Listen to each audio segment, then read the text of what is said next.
시에서 나가요. 아직 모자란데. 이제 광까지 붙으면 대 끝나는 거예요. 그- 광박 양 두 분 다. 팔 그 나와라. 안 나오네. 누구야 이제 동주? 나야. 나 나왔죠. 이제 동주 이거지 뭐. 씨잖아. 너 안 붙으면 나지도 나요 하잖아. 3점. 그렇게 하면 12점이야. 11점. 아니 3점. 무조건 거기.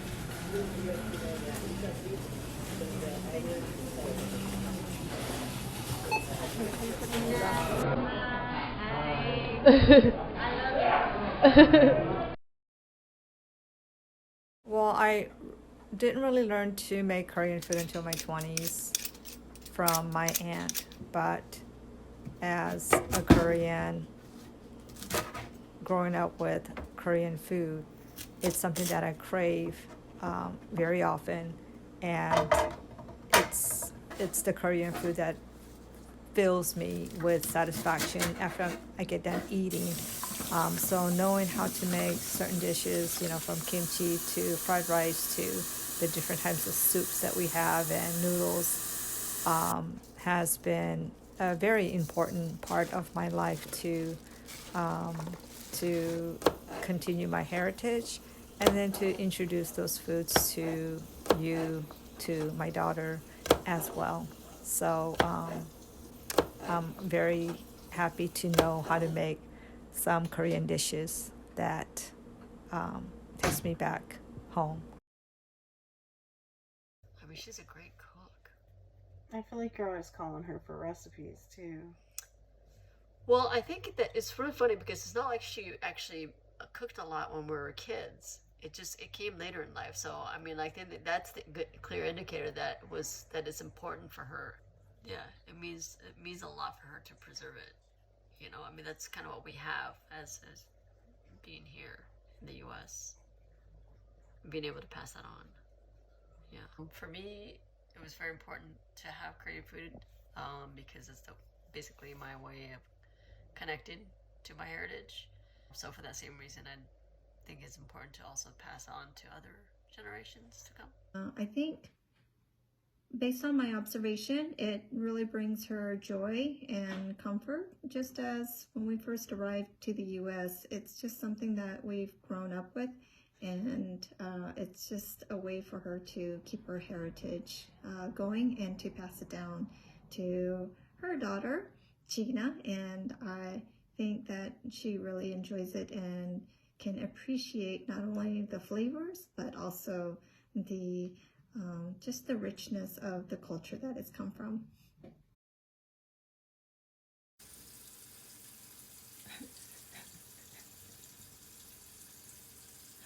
So dumb. Hi! Don't throw me away! Oh. Yeah, the food that I remember during my childhood is making mandu, which is dumplings, with my mom and my siblings.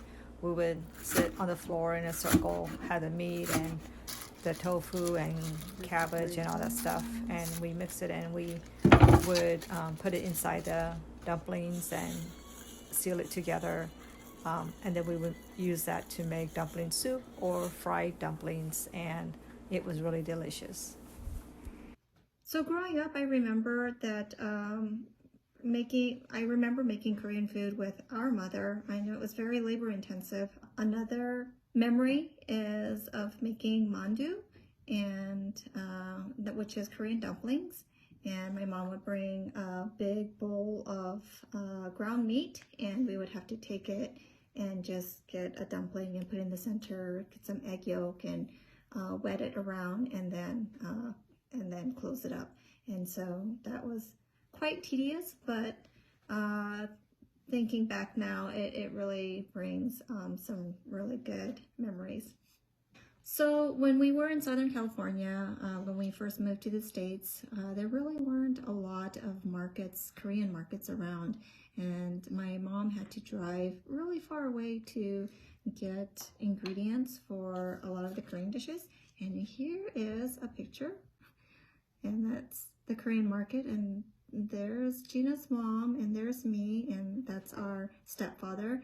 And that's kind of how it was back then. So if you had to get something, you had to make sure that you had all the ingredients that you needed: cabbage, tofu, mung bean noodles, garlic, soy sauce, sesame oil, green onion, dumpling wrappers, and of course kimchi, because those weren't items that you would find currently in a grocery store. But one of my earliest memories was when I was in Korea, and there were these street food vendors. Actually, one of them came up in Squid Game, just the little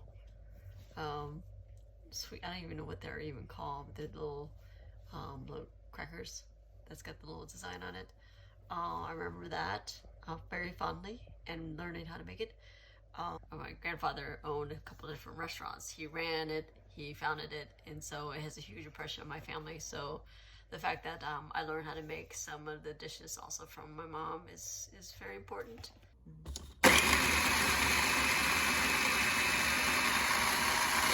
Yeah, whenever I am together with my siblings and we make Korean food or we order Korean food, there's always excitement about it and what dishes to choose to eat, and that it makes us happy basically to share this delicious food that we are familiar with growing up, and sharing that together. well, I'm not really good at cooking Korean food, but I'm good at eating it. I wish my kids enjoyed it more. Unfortunately, I don't know how to cook that many types of Korean food, although now with YouTube and videos, it's really accessible to find how to make these dishes. So I hope later in life, when my kids get older, they'll have a more appreciation of different tastes and flavors of other foods, especially Korean. I feel that it would help them be more connected with their heritage. I feel like I'm pretty pleased with my experiences. I'm sure it could have been better and more broad, but I mean, I have kind of the hits, the greatest hits, and at least I know how to make it. So, and I can let other people try the dishes that I'm proud of, that most people will really enjoy.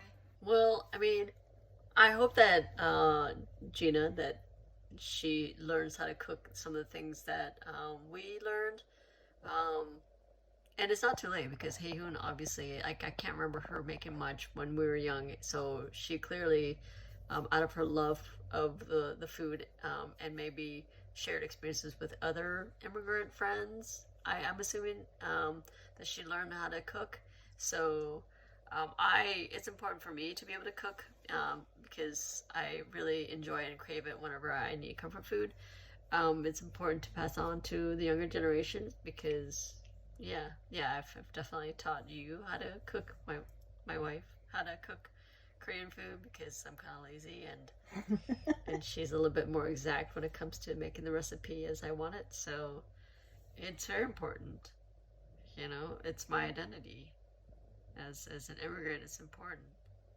I mean, I look to her to validate some of my experiences and to be able to share some of those experiences, you know. And it is a point of like connecting with her. Here's Gina's mom and my second oldest sister, and there's me.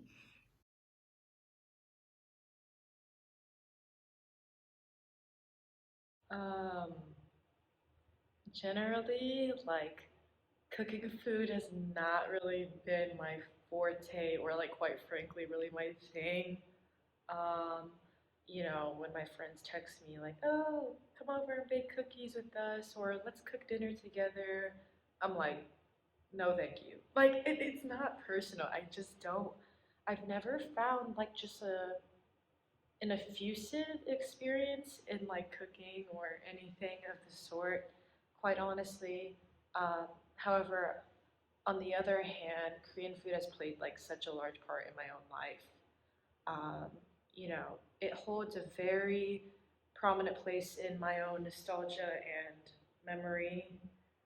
When I smell the sesame oil in the stove, or see white rice bubbling in the rice cooker, these moments very viscerally transport me kind of back to different times in my life. And it's strange. It's like when reminiscing, I can almost like smell and taste the food. Um, Korean food, it like activates like all of my senses.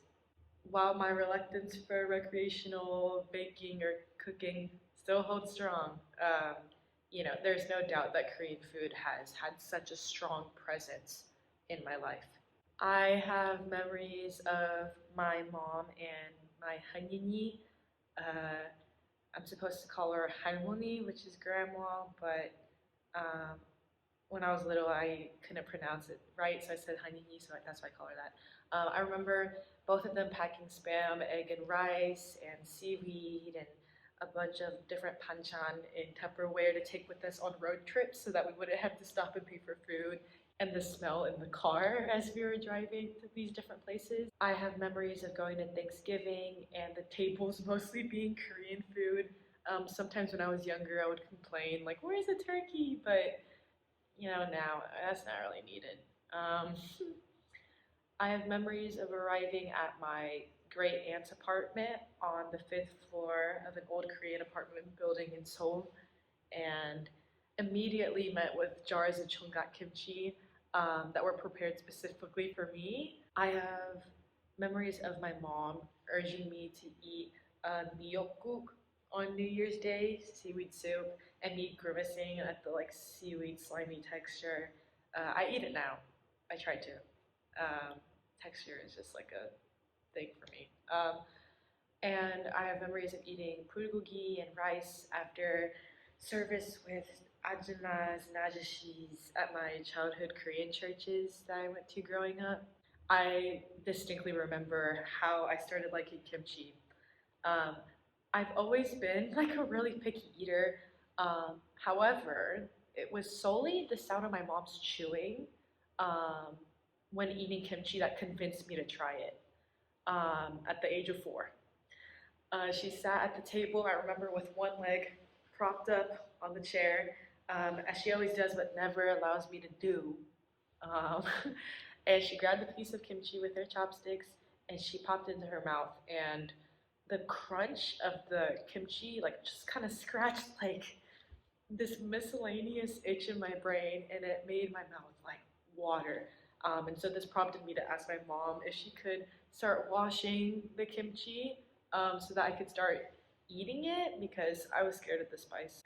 It did taste super good to me, but it was the sound that was so alluring and appetizing, so I continued to try. And I mean, eventually, I grew accustomed to the taste, and to this day, chonggak kimchi, specifically radish kimchi, remains my favorite. And maybe it has something to do with like its distinct like crunchiness. The very sound that like intrigued me as a child. All this being said, Korean food really anchors me to my heritage. As a mixed race, Boricua, I like to call it, I disappoint myself constantly with this sort of reality that I can't speak the Korean language fluently, that I don't necessarily look the part of a Korean and cannot seamlessly fit in when I'm visiting like my homeland, Korea. But this sort of tension, however, is somewhat relieved by my nuanced knowledge of cooking oils, whether this or that um, restaurant's panchan dishes are authentic or not, what my mom's tenjanjjigae needs more of when she asks for my opinion.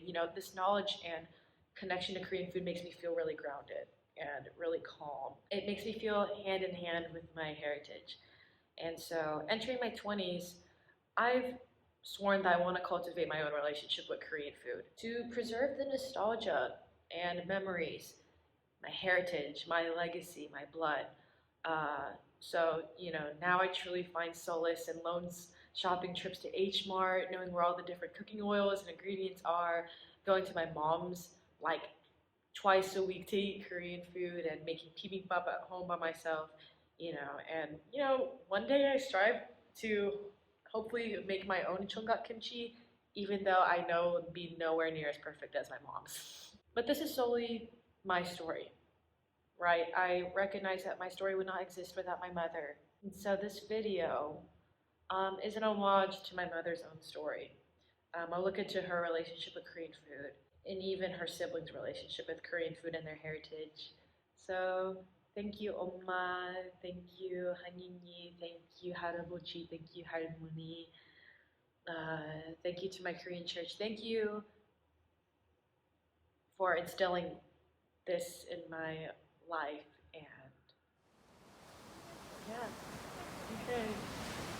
Bye now.